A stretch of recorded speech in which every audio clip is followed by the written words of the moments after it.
ಹೀಗೆ ರಕ್ತಮಯ ಬಟ್ಟೆಯಲ್ಲಿ ಕಾಣಿಸುವ ಈ ಯುವಕನ ಪರಿಚಯಕ್ಕಿಂತ ಈ ಯುವಕನಿಗೆ ಇರುವ ಗೋವಿನ ಮೇಲಿನ ಪ್ರೀತಿ ಮನ ಮುಟ್ಟುತ್ತದೆ.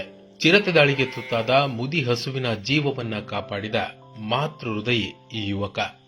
ಈ ಯುವಕನ ಹೆಸರು ರಘು. ಮೂಲತಃ ಚಿತ್ರದುರ್ಗ ಜಿಲ್ಲೆಯ ಚಳ್ಳಕೆರೆ ತಾಲೂಕಿನ ನನ್ನಿವಾಳ ಗ್ರಾಮ ಪಂಚಾಯಿತಿಯ ಬಂಡೇಹಟ್ಟಿಯವನು. ಬುಡಕಟ್ಟು ಸಮುದಾಯದ ಈ ಯುವಕ ಕುರಿಗಾಹಿ. ಜಾನುವಾರುಗಳೇ ಈತನ ಒಡನಾಡಿಗಳು. ಹೀಗಿರುವಾಗ ತನ್ನ ಜಾನುವಾರುಗಳಿಗೆ ತೊಂದರೆಯಾದರೆ ಸುಮ್ಮನೆ ಇರೋನೆ ಸಾಧ್ಯವೇ ಇಲ್ಲ. ತಾನೇ ಸಾಕಿದ ಹಸುವಿನ ಮೇಲೆ ಚಿರತೆಯೊಂದು ಏಕಾಏಕಿ ದಾಳಿ ನಡೆಸಿದೆ. ದಾಳಿಗೊಳಗಾದ ಹಸು ವೃದ್ಧಾಪ್ಯದಲ್ಲಿದ್ದು ಅದು ಹಾಲು ಕೊಡುವುದಕ್ಕಾಗಲಿ ಮತ್ತೊಮ್ಮೆ ಕರುವಿಗೆ ಜನ್ಮ ನೀಡುವುದಕ್ಕಾಗಲಿ ಯೋಗ್ಯವಲ್ಲದ್ದು.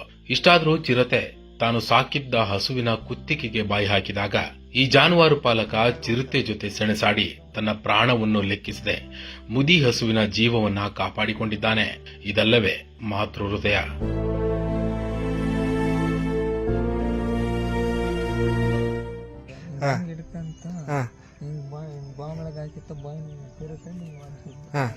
ಒದ್ದಾಗ ಓದ್ತದು ಓದಿ ತಿರ್ಗಾ ಒಂದೆರಡು ಬಂದಿತ್ತು. ಕಾರಣ ಒಂದೊಂದು 4 ಏಟನ ಬೀಳ್ತಾ ಇದೆ ಬಿಡಿಸ್ಕೊಂಬೇಕಂತ ತಿರ್ಗಾನೆ ಬಿಡ್ಲಿಲ್ಲ. ಅದ್ನೇನ್ ಮಾಡಿ ಹೊಗಲ್ ತಗೊಂಡು ಅದು ಇದು ತಗೊಂಡು ಆಗಿದೆ ಟ್ರ್ಯಾಕ್ಟರ್ ಬಂತು. ಅವ್ರನ್ನೇನ ಅವ್ರ ಜನ ಬಂದಾಗ ಬಾಯ್ ಮಾಡಿದ್ರು ಹೋಯ್ತು. ಅರ್ಗ ಆಯ್ತವ. ಹಸುವನ್ನ ರಕ್ಷಿಸುವ ಸಮಯದಲ್ಲಿ ಚಿರತೆ ರಘುವಿನ ಮೇಲೆ ದಾಳಿ ನಡೆಸಿದೆ. ಬರೋಬ್ಬರಿ ಆತನ ಮೇಲೆ 4 ಬಾರಿ ದಾಳಿ ಮಾಡಲು ಯತ್ನಿಸಿದೆ.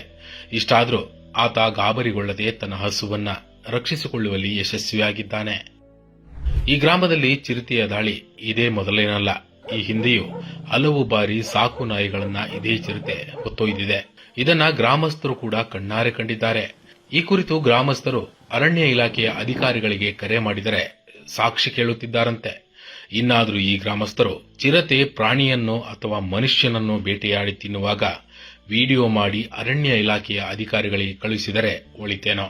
ಯಾಕಂದ್ರೆ ಸಾಕ್ಷಿ ಸಿಕ್ಕ ಮೇಲಾದರೂ ಚಳ್ಳಕೆರೆ ಅರಣ್ಯಾಧಿಕಾರಿಗಳು ಸೂಕ್ತ ಕ್ರಮಕ್ಕೆ ಮುಂದಾದರೂ ಆಗಬಹುದು.